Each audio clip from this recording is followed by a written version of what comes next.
Tandaan niyo po, sa lahat ng mga anak, walang anak ang nagtatagal ang galing nang hindi marunong tumanaw sa magulang.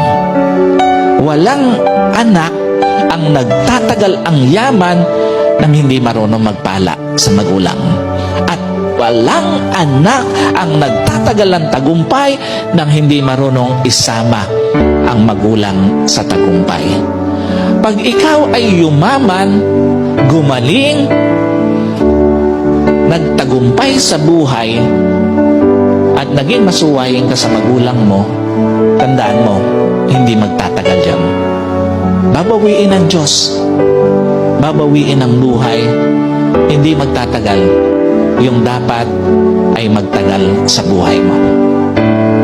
Ayan, walang anak. Yung magtatagal ang yaman, nang dahil sa yaman, naging mas mababa ang tingin mo sa magulang mo. Walang anak ang nagtatagal sa tagumpay, nang dahil sa tagumpay, naging mababa ang pagtingin mo sa magulang mo. At walang anak ang nagtatagal ang husay sa buhay, na naging mababa ang pagtingin sa magulang.